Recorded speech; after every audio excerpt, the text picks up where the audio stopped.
Salam budaya. Selamat berjumpa para pecinta sejarah Nusantara. Pada beberapa waktu yang lalu pernah beredar sebuah artikel pun juga beberapa video yang di-share oleh beberapa channel YouTube maupun artikel-artikel yang juga dibagikan melalui banyak grup Facebook maupun grup WhatsApp. Video dan juga artikel tersebut memuat tentang Ponorogo sebagai satu-satunya daerah yang tidak bisa ditaklukkan oleh para wali songo, sehingga tidak bisa memasukkan ajaran Islam ke tempat tersebut. Benarkah demikian? Tentu itulah yang akan kita bahas dalam video kita kali ini. Sangat terang dalam sebuah video dakwah, seorang kiai menyebut bahwa wali songo tak mampu memasukkan ajaran Islam ke sebuah daerah yang berada di sebelah timur Gunung Lawu. Daerah tersebut adalah Kabupaten Ponorogo sekarang ini. Ini dikarenakan masih konon menurut artikel dan juga video tersebut bahwa daerah Ponorogo dijaga oleh sosok makhluk gaib bernama Singo Barong. Makhluk gaib yang bernama Singo Barong tersebut berwujud sebagai seekor harimau yang dipercaya menjadi pemimpin wilayah tersebut dan juga memiliki aliran kepercayaan tersendiri. Makhluk gaib tersebut dipercaya akan membunuh atau memakan siapa saja yang akan mengganggu ketentraman wilayah Ponorogo dan juga mengganggu wilayah kekuasaannya. Wali Songo konon gagal dalam upaya menyebarkan agama Islam ke Ponorogo, dan akhirnya yang dapat mengislamkan wilayah Ponorogo adalah adik dari Raden Patah yang bernama Bathara Katong.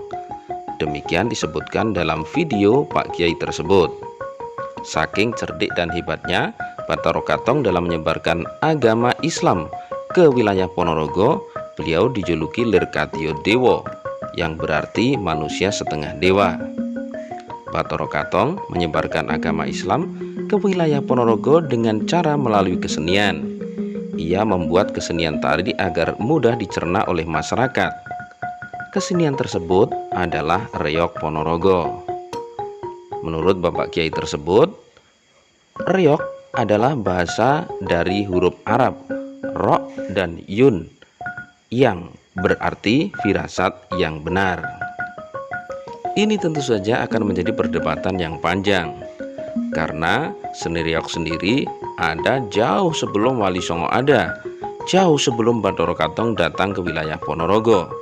Bahkan saat Raden Katong atau Raden Harakali datang ke wilayah Ponorogo yang sekarang ini, Ki Ageng Kutu pada masa itu yang menjadi penguasa daerah eks Kerajaan Wengker sudah pula mengembangkan seni reog Ponorogo. Lantas benarkah Wali Songo tidak mampu memasukkan ajaran Islam ke Ponorogo? Ini juga pantas diperdebatkan, karena sebelum Raden Katong datang ke wilayah di timur Gunung Lawu ini, sudah ada Ki Ageng Mirah yang juga menyebarkan agama Islam di wilayah bekas Kerajaan Wengker ini.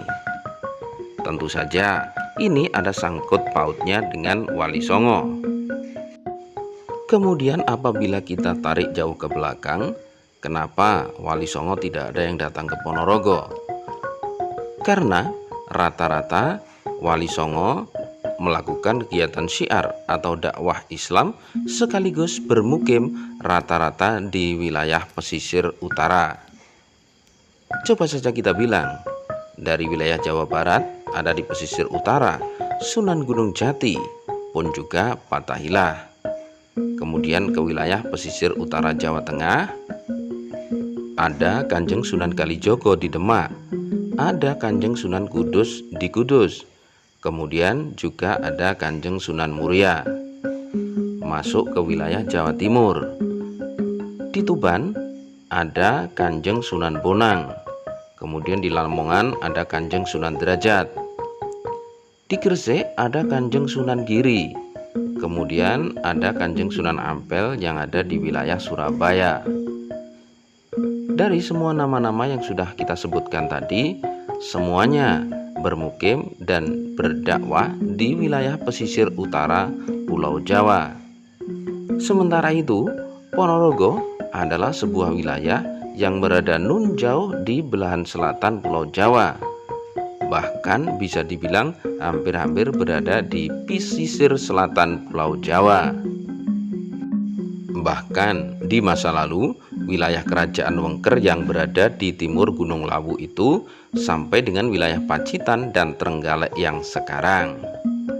Nah, dari posisi geografis yang demikian, sudah barang tentu keberadaan sunan-sunan atau wali songo yang berada di pesisir dalam melakukan dakwah dan bertempat tinggal tentu akan merupakan sebuah kesulitan tersendiri untuk berjalan sedemikian jauh ke wilayah tepi selatan Pulau Jawa, apalagi ke Ponorogo.